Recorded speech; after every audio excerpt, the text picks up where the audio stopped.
I wrote the book to communicate joy, opportunity, possibility, and belief. And the purpose of it was to start a conversation, because I believe that's what writing should do. The basis of the book is that we are master builders in the construction and reconstruction of a self. And I'm going to read you a snippet or snippets from various essays which are about joy, joyful things, about growth, about belief, and also about barriers. With every day, we can be someone else. We can evolve and mutate. We adhere to the world by dwelling in the familiar, most certainly, but we grow in worlds where we are a stranger, where we are uncomfortable. A pomegranate is composed mainly of seeds, a multiplicity contained by fibres. But seeds fly. They're blown in different directions by the wind. They're carried. They migrate to open sea and to new frontiers, and there they grow and take root. In flight, they're subject to chaos, disorder, and what is random. It is this randomness, this effective change, this continual movement that is the essence of living a life. Game changer, food.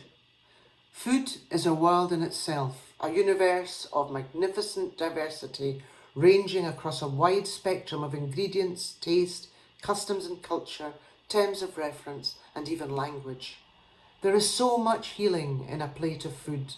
Setting down a worthy antipasto cannot fail, made up of maybe marinated mushrooms and walnuts which have been soaking all day in a heady cocktail of balsamic vinegar or lemon juice and virgin olive oil with garlic, with perhaps a platter of pale pink pistachio-studded tenderest mortadella, or paper-thin stretched slices of serrano ham or San Daniele, which you could swallow in a gulp and which require no chewing or knife. Stuffed mushrooms or red peppers, baked to crinkled, cracked perfection, topped with a crisp crust of golden parmesan and breadcrumbs.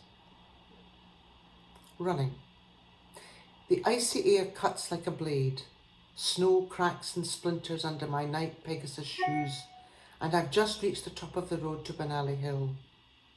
My body is well warmed with the effort, snug in waterproofs. It's a silent Sunday of church and late sleeping. With the sun on my chilled skin, the sky brightly blue, I go from a trudging jog to a steady run, and my heart fills with the glorious sight of Edinburgh's jagged skyline and the cold blue of the Firth of Forth beyond. My heart rate has slowed to a steady rhythm which purrs me along. My breath clouds around my face. This kind of joy is hard to describe. I seek it again and again. On miracles and bravery. There is no God, and this was not how it was meant to be. There had been such expectation around, such buoyancy and goodwill. It had gone so well. For the first time, it had been a pretty good effort. I'd even taken a moment to put on a bit of lipstick before coming through the swing doors to re-enter the world. And here I was now, alone in the half-light at 2 a.m, perched on a stool, only room for one. And oh, how I wanted the warm presence of someone else to sit beside me, someone to tell me it would all be okay, that God would see us through. I was 31. I'd always thought, you see, that someone somewhere made sure you would be safe, that answers would come, that nothing was for life, that things usually ended well. I don't know what's happening. She's taken it very badly. Such a shame. Please, please listen to me. My bonding with my baby is not in question. I just need someone to help me cope. Please stop observing me as if I'm wanting in some way.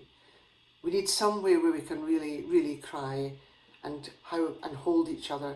Can you please give us a private space? Please, God, make this go away. I'm pleading for a miracle.